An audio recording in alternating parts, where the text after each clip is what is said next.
Charlie Goldberg never believed in love at first sight, until Monica. It was the summer of 2005 at a friend's wedding. She was laughing, radiant, her dark curls bouncing as she moved across the dance floor. Charlie, usually quiet and reserved, found himself walking toward her without thinking, just to say hello. Their first date was impulsive, a late dinner in a small, candlelit Italian restaurant where the conversation flowed effortlessly. Monica was everything Charlie wasn't: bold, spontaneous, restless. He was careful, measured, a man who calculated every step. But somehow, they fit. 6 months later, on a quiet beach at sunset, he asked her to marry him. She said yes before he could even finish the sentence. The wedding was modest, filled with close friends and quiet promises. They bought a home in a quiet suburb, talked about children, laughed more often than they fought. When Monica got pregnant, Charlie cried. Freya was born in 2010, a baby with Monica's wild hair and Charlie's calm eyes. For a while, life was everything he had imagined, but something began to shift in Monica. Motherhood bored her. The early mornings, the school lunches, the bedtime routines. She did them all, but with growing detachment. She loved Freya, but it wasn't enough. She missed the thrill, the chaos, the attention. Charlie noticed the way she stared too long at old photos of her friends traveling, how she stayed late at work, the sudden girls' nights and yoga retreats. At first, he told himself she just needed time. Freya, now a sharp and observant teenager, wasn't so forgiving. "Dad," she said one evening, "something's off with Mom." "She's just tired," Charlie said, ruffling her hair. He didn't want to see it. Monica worked at a marketing agency, surrounded by younger men who admired her charm. Two in particular: Danny, smug and confident, always hovering too close, and Cole, quieter but intense, his gaze always locked on her. What began as flirtation quickly turned into something else. It started with Danny, an office hookup after drinks. Monica came home the next morning flushed, disheveled. Charlie, oblivious, kissed her and asked about her day. "It was great," she said, eyes down. Then came Cole. Monica had always fantasized about losing control, pushing limits. She suggested the idea, a threesome. Neither man hesitated. Tuesday, Charlie was at work, Freya at school, or so Monica thought. She had planned the afternoon like a vacation. Danny and Cole called in sick. By noon, they were drunk, naked, entangled in her and each other in the master bedroom. But Freya had a half day. She walked in just after 2, dropped her backpack in the hall. She heard the noise and froze. At first, she thought it was the TV. Then she heard her mother's voice, strange, breathless. She climbed the stairs slowly. The bedroom door was ajar. She saw everything. Freya's hands trembled as she pulled out her phone. She recorded 30 seconds. Enough. Tears blurred her eyes. She grabbed Monica's phone from the nightstand and sent the video to Charlie. Then she ran. Charlie was in a meeting when the message came through. He ignored it at first. Then it buzzed again and again. He finally checked. The video loaded. His breath caught in his throat. For a long moment he stared. Then he stood up and walked out. Driving home, his hands were steady. His mind wasn't. Images flashed in his head on repeat. Monica's bare skin, the men, the sounds. It played like a sick loop. He opened the window, sucked in air, but nothing helped. His stomach turned. His hands gripped the wheel so hard they went numb. Freya. She saw it. That thought gutted him. His daughter. His little girl. Exposed to that. How could Monica let this happen? What was left to protect? His phone buzzed again. "Dad, please come home." Charlie had never owned a weapon, never even considered one. But that night he found himself in a pawn shop under harsh fluorescent lights, staring at a display of handguns. "What are you looking for?" the clerk asked. Charlie's voice was hollow. "Something that gets the job done." The man slid a Glock across the counter. "This one's clean." Charlie handed over the cash. No ID, no questions. Just cold metal in his hand, final and weighty. Freya was waiting on the porch when he pulled up, knees tucked to her chest, eyes red. She looked at him like he was the last safe thing in the world. And Charlie, he wasn't sure he was anymore. When Freya saw her father's car pull into the driveway, she bolted from the porch, crashing into him with a choked sob. "Dad, she's in there. I saw everything," she cried. Charlie's voice was flat, almost distant. "Did they hurt you?" Freya shook her head violently, tears streaking down her cheeks. "I didn't know what to do. I didn't know." He cupped her face gently. "Go to your room. Lock the door. Don't come out until I say so." "Dad, what are you going to do?" He didn't answer, just kissed her forehead, guided her inside, and closed the door behind her. The house was too quiet. Then came the laughter, muffled moans, the rhythmic creak of the bed. Charlie climbed the stairs with slow, deliberate steps, gun in hand. The bedroom door was ajar, just like in the video. The stench hit him first: sweat, alcohol, sex. Inside, it was worse than he had imagined. Monica was straddling one man, her body bare and glistening. Another man lounged beside them, watching, smirking. Empty bottles littered the floor. Clothing was strewn like trash. Charlie stepped into the room. The floorboard creaked. All three froze. Monica turned, her face drained of color. "Charlie!" The men scrambled, grabbing sheets, tripping over each other. Charlie didn't blink. "Get up!" Monica scrambled for a robe, trembling. "Baby, I can explain." "Explain?" His voice cracked. "Explain how you brought these animals into our home, into the place where our daughter sleeps." Danny, the cocky one, raised his hands. "Man, we didn't know she was—" "Shut up." The gun lifted. Both men flinched. Monica began to sob. "It was a mistake. I swear I love you. I love Freya. You don't get to say her name." Charlie's hand trembled, but not from doubt. "You threw us away. For this." Cole, the quiet one, made a dash for the door. Bang! He dropped with a scream, clutching his leg. Monica shrieked. Danny backed into the wall, urine soaking down his thigh. Charlie stepped forward, voice low. "You don't get to run." Danny lunged, maybe for his phone, maybe for something worse. Bang, bang, 2 bullets to the chest. He collapsed, twitching, blood spreading across the carpet. Cole writhed on the floor, gasping. "Please." Charlie stepped over him. "You touched my wife." Bang. Silence. Monica was crawling toward him, sobbing. "Please, Charlie, think about Freya." He looked at her. Really looked. This wasn't the woman he had loved. Not the woman he'd built a life with. Not the mother of his child. Just a stranger in her skin. "You should have thought about Freya first." Bang, bang, bang. Her body collapsed backward onto the bed. Blood soaked into the white sheets. The room smelled like copper and rot. Charlie stared at her face. Those lifeless eyes, once lit by laughter, now vacant. The same eyes Freya had inherited. His hands began to shake. Not from guilt, but from the weight of what came next. Downstairs, he could hear muffled sobs. Freya. He wiped the blood from his fingers onto his jeans and reached for Monica's phone. First, he called his mother. It rang once, twice. "Charlie?" Her voice was warm, unaware. "Mom." His throat tightened. "I need you to come get Freya." "What's wrong?" "I just killed Monica. And 2 men." There was silence. "I don't have time," he continued, voice eerily composed. "She saw too much.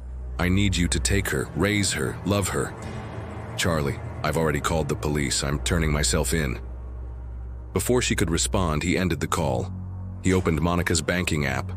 Methodically, he transferred every cent, savings, college funds, emergency money, into a new account under his mother's name. "Freya will need this." Then he texted his sister. "Freya's coming to live with Mom. Take care of her. Don't let her forget me." Rachel replied instantly. "What the hell is going on?" He didn't respond. Freya's door was still locked. Her sobs had faded into soft, broken hiccups. Charlie knocked. "It's me." The lock clicked. The door creaked open. She stood there, her face puffy and red, arms crossed tightly over her chest like she was trying to keep herself from falling apart. "Dad." Charlie pulled her into a crushing hug. She clung to him, trembling. "I'm sorry," he whispered into her hair. "I'm so sorry." She pulled back. Sirens wailed in the distance. Charlie kissed her forehead. "I love you, never forget that." Then he stood, walked to the front door, and stepped outside. The police car screeched to a halt. Officers jumped out, weapons raised. "On the ground. Now!" Charlie knelt, laced his fingers behind his head, and waited as they cuffed him. He glanced back at the house. Freya stood in the doorway, watching. Their eyes met. Then the squad car door slammed shut, and Charlie Goldberg disappeared, behind it. The back seat reeked of sweat and old vomit. Charlie sat motionless in the back of the squad car, his cuffed hands resting on his knees. His eyes were fixed on the scratched plexiglass divider in front of him.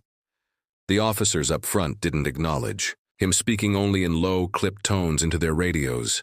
Multiple GSWs, 3 DOA. Suspect in custody. No resistance. Minor female present. Unharmed. Freya. Charlie closed his eyes. Her face was still there, burned into his memory.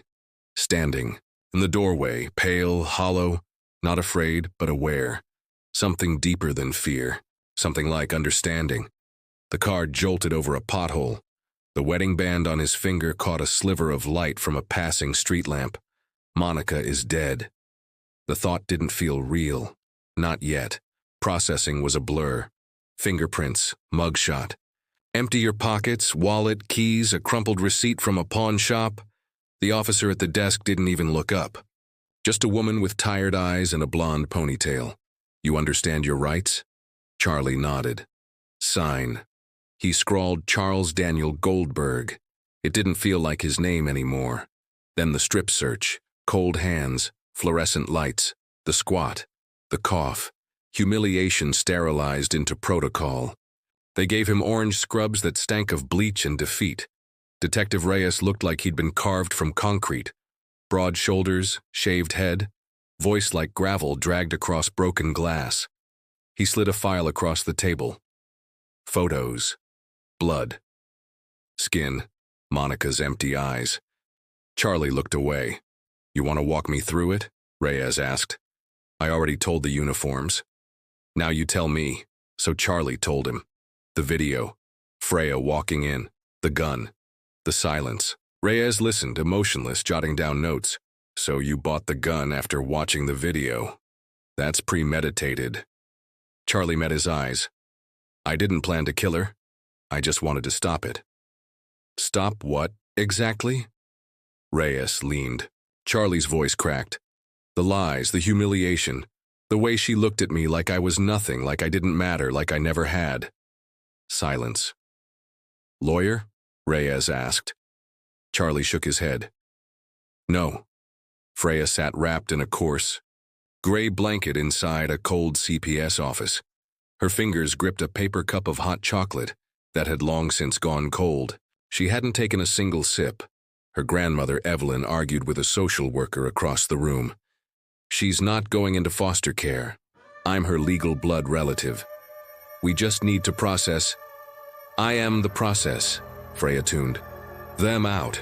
The TV in the corner played the morning news.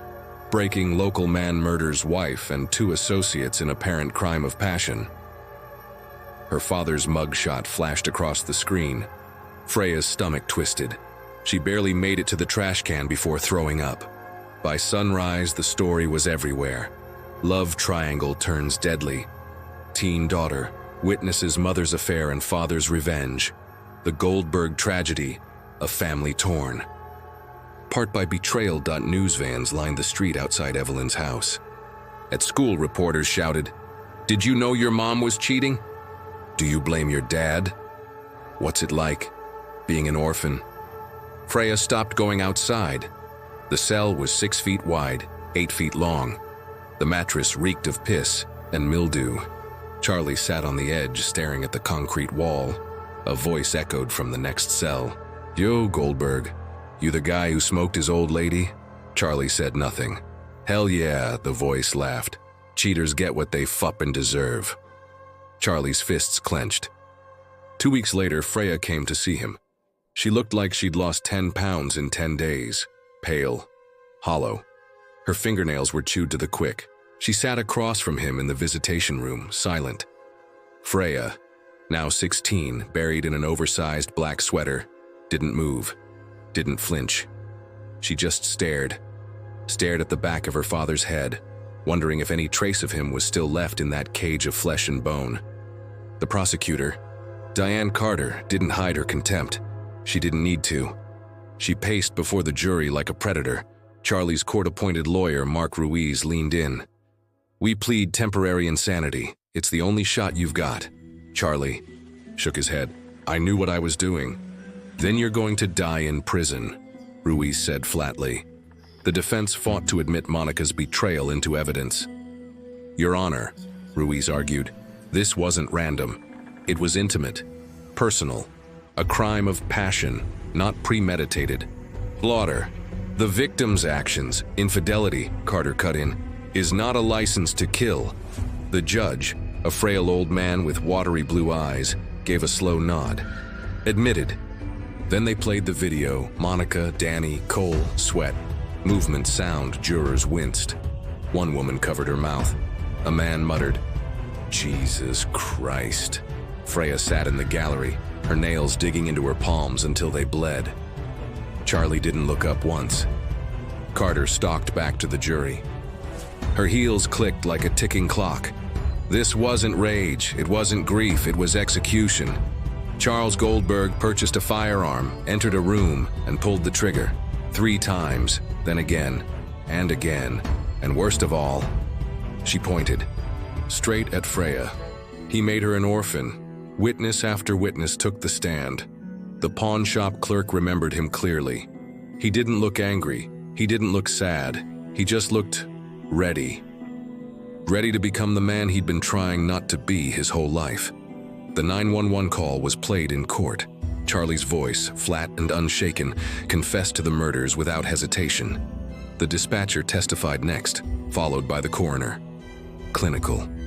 Precise. Monica had taken 3 bullets, chest, abdomen, skull, overkill. There was no ambiguity in the report. The jury looked pale. One juror visibly swallowed back bile. Ruiz's cross-examinations did little to shift the tide. Nothing stuck. He called a few witnesses of his own. Evelyn, trembling on the stand, describing Charlie as a dedicated father. Monica's co-worker, who admitted under pressure that Monica had been openly flirtatious with both Danny and Cole for months. Then came the psychiatrist, who explained that Charlie had been in a state of acute emotional disturbance. Then Ruiz did what no one expected, what he had sworn he wouldn't do. He called Freya. The courtroom stilled as she took the stand. Small, thin, she looked like a shadow of herself. The wooden chair dwarfed her. Ruiz kept his voice soft. "Did you love your mother?" Freya nodded. Her voice was barely audible. "Yes." "Did you send your father that video?" A pause, then, "Yes." "Why?" Silence fell again. "Because I wanted it to stop." Someone in the gallery began crying. Then Carter stood, eyes locked on Freya like a blade drawn. "Do you think your mother deserved to die?" Objection. Sustained. But the question had landed. The silence that followed said enough. Against Ruiz's advice, Charlie insisted on testifying. He wanted to be heard. Maybe punished. Carter circled him like a predator that had already won. "You killed 3 people." "Yes." "You planned it." Charlie's jaw clenched. "I didn't plan to kill her. I just needed her to see, to understand what she'd done." "So you shot her. In the head." Carter's voice was venom. "That's your idea of communication?" Charlie's hands trembled. "I wasn't thinking. I just wanted the pain to end. And now your daughter lives with that pain." Carter turned to the jury. No further questions. In her closing, she laid it out cold. Charlie wasn't broken. He was deliberate, calculated. He appointed himself judge, jury, executioner. Ruiz's final plea felt thin against it. "This wasn't murder," he said. "It was collapse. The last breath of a man who had lost everything. Don't judge him for 1 hour in the ruin of his life. The jury deliberated for 3 days. When they returned, the courtroom was packed. Freya clutched Evelyn's hand. Reporters leaned forward like vultures. For the charge of first-degree murder of Monica Goldberg, guilty. Years blurred together like spilled ink on wet paper. Freya graduated from college with a degree in psychology. She chose trauma recovery as her specialty, an irony she didn't find amusing. She never married, never had children. Some wounds were too deep to risk passing on. Charlie aged behind bars. His shoulders slumped. His back curled. Prison food, sleepless nights, and silence wore him down. He spent his days reading the books Freya sent, fewer and fewer each year. Her visits became rare markers of time. On the 20th anniversary of the murders, she came for what would be the last time. "I'm moving to Sweden," she said, her voice muffled by the plexiglass. "Got a job with a research firm. I won't be able to visit anymore." Charlie nodded slowly. His hands were thin and shaking as he pressed them to the glass. "That's good," he said. "You should live." She hesitated, then raised her hand to meet his, her palm to the glass.